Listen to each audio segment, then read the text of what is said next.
झारखंड को नक्सली मुक्त प्रदेश बनाने की दिशा में सुरक्षा बलों का अभियान जारी है और एक डेडलाइन तय कर नक्सली मुक्त क्षेत्र बनाने की दिशा में काम किया जा रहा है। हर बार दावा होता है कि झारखंड में नक्सली खत्म हो गया, अब कमजोर है, लेकिन नक्सली हर बार उस दावे की पोल खोलते हैं और चुनौती दे देते हैं। ऐसे में सुरक्षा बलों को कामयाबी तो बूढ़ा पहाड़ पारसनाथ इलाके में जरूर मिली, लेकिन सारंडा में क्यों देरी हो रही है, इसके पीछे की कहानी भी बताएंगे। सबसे पहले बात करेंगे चाईबासा की।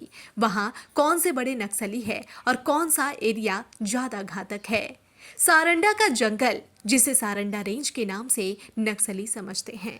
यहाँ से उड़ीसा और बंगाल तक नक्सली इधर उधर जाते हैं। माना जाता है कि यह साइको इलाका जो है, वहां पर जंगल में नक्सली गतिविधि ज्यादा है, जो डीजीपी को भी जानकारी है। लेकिन एक चुनौती इस जंगल में है कि उड़ीसा बंगाल में नक्सली इधर से उधर आते जाते रहते हैं, तो इन और आउट का जो रास्ता है वह फिलहाल काफी अधिक है, क्योंकि खुला जंगल है और उसी का फायदा नक्सली उठाते हैं। ऐसे में अब जंगल की मैपिंग की जा रही है, जिससे जंगल की पूरी जानकारी पुलिस के पास मौजूद रहे।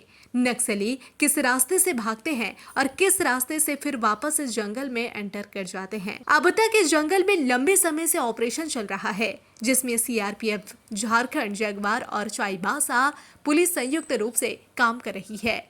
लेकिन कई बार मुठभेड़ में सुरक्षा बल के जवानों को ही नुकसान उठाना पड़ा है।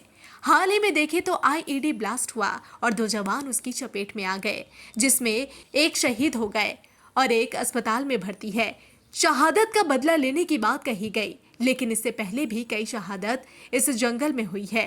तो कह सकते हैं कि फिलहाल नक्सलियों का दस्ता आक्रामक रूप में इस जंगल में बैठा है। लेकिन जब जंगल की मैपिंग की जा रही है, तो उसके बाद अभियान और तेज होगा और नक्सलियों को घेर कर अंदर ढेर करने की तैयारी डीजीपी की है। डीजीपी ने साफ कहा है कि 100 सुनार की और 1 लोहार की, यानी जब आक्रामक रूप से कार्रवाई करेंगे तो नक्सली लाख कोशिश कर ले, फिर भी वह बच नहीं पाएंगे। पुलिस का जब अटैक हो रहा है वहाँ पे, तो इन लोगों को उससे बचने के लिए इन्होंने ज़मीन में खोद करके ऊपर लकड़ी के वो पल्ले लगा करके अंदर ही जगह बनाई, उसमें दवाइयाँ रखना, इंजर्ड लोगों का इलाज करना, इवन प्रिंटर भी वहाँ पे मिले हैं। ये उसका प्रयोग बेसिकली एक डिफेंसिव पोजीशन में करते हैं। जैसे कभी कभी हमला हो रहा है तो हमारी ओर से कोई ग्रेनेड फायर किया गया, तो उससे बचने के लिए फिर लोग बंकर में घुस जाते हैं। इसी के लिए ये लोग प्रयोग करते हैं बंकर का। अभी सर बहुत बड़ी कार्रवाई हो रही है, कितने बंकर वगैरह हाल फिलहाल अगर 16 बंकर बरामद हुए कल। और इसमें मुझे लगता है, देखिए, हमारा जो ऑब्जेक्टिव था सरंडा ऑपरेशन का मोटा मोटी अचीव हो चुका है, क्योंकि वो जो मंकी रिजर्व फॉरेस्ट जहाँ पे हमारे को जाना था, जिसके रास्ते में ये लोग का उन्होंने ब्लास्ट वगैरह करने का प्रयास किया, हमारे को नुकसान पहुँचाया, वहाँ तक हम लोग पहुँच चुके हैं। हमारी फोर्सें वहाँ तक आ गई हैं। अब ये लोग वहाँ से भी हट करके कोई दाहिने बाएं छुपे हुए हैं, हम लोग प्रयास कर रहे हैं कि इनको हम लोग चिन्हित कर लें। मुझे कहते हैं ना, 100 सुनार की 1 लोहार की, जिस दिन हमारे हाथ चढ़ गए हम लोग सबका इलाज कर देंगे उस दिन।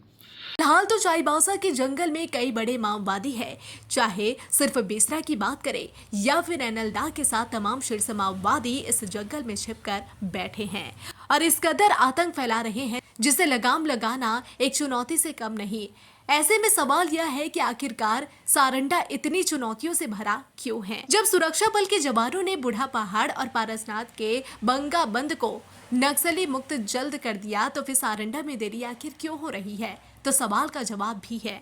बूढ़ा पहाड़ इलाके की जिम्मेदारी अरविंद जी के जिम्मे में थी और अरविंद जी पर सैकड़ों मुकदमे दर्ज है। कुख्यात माओवादी में शामिल था, लेकिन अचानक अरविंद जी की मौत हुई, जिसके बाद संगठन कमजोर हुआ और बाकी कैडर भागकर सारंडा के इलाके में शरण ले लिए। तो यहाँ पर सुरक्षा बल के जवानों को ज्यादा ताकत नहीं लगानी पड़ी और बूढ़ा पहाड़ में नक्सली खत्म हो गए।